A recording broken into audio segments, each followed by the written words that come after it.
because this is something which is not a normal thing. We cannot ignore this. We cannot keep on happening this.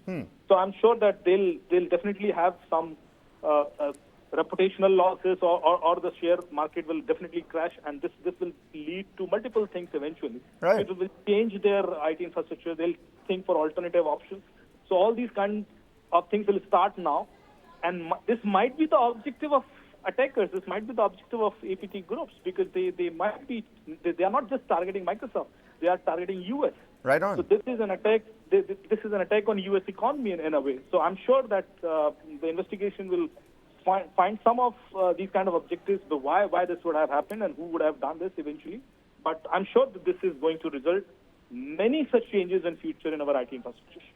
No, absolutely. Mr. Dubey, do stay on with us. My colleague Karthik Malhotra wants to ask a question to you. Karthik, whilst you're at it, that's a pertinent point that Mr. Dubey here has raised about the reputational loss and, the impact on the share market as well. Could you throw some light on that front? And over to you.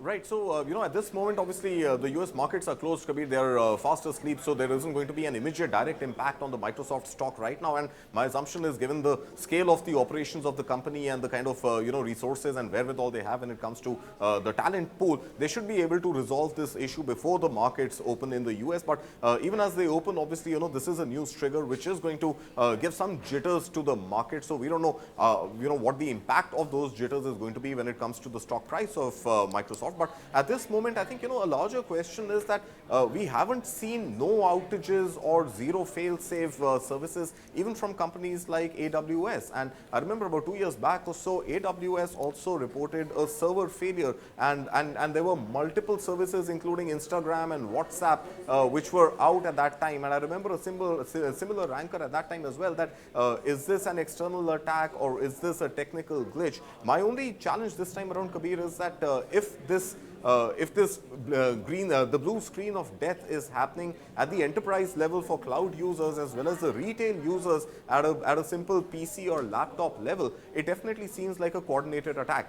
Now, at one level, one could perhaps draw some theories, conspiracy theories around this being a coordinated cyber attack. But at the same time, I think, if it were to be a technical glitch in the Microsoft Azure tool itself, it is bound to have the kind of ramifications that we are seeing on disruption of services, because at least 50% of the cloud infrastructure of all corporates across the world rests on the Microsoft platform. And thankfully, at some level, perhaps we could feel a little more assured right now, because Indian startups are actually trying to digress away from this Microsoft Azure infrastructure. And Ola's founder Bhavish Agarwal, in his AI-driven company called Crowdstrike, had just about a month ago or so stated that he's migrating away from Microsoft Azure to Crowdstrike. So, so there are going to be new tools which are going to be built, and there are going to be new platforms which are going to be developed on which businesses could be run. So I think the larger question right now is pretty much this duopoly of cloud infrastructure,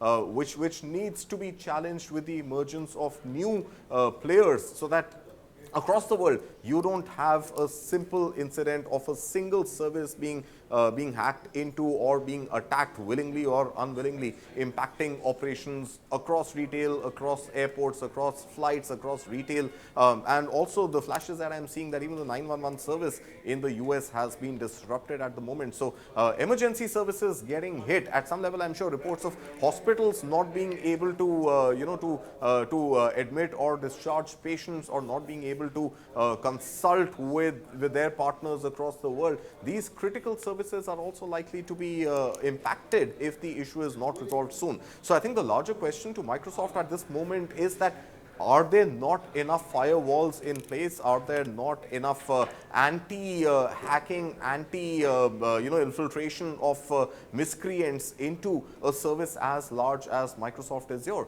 Because at a user level, I think at some point, if you were to, be lucky enough to get into the system and disconnect from the internet, you may still be able to live your life. But at an enterprise level, it obviously becomes a big challenge. So the point is, are there not enough fail-safe measures in place?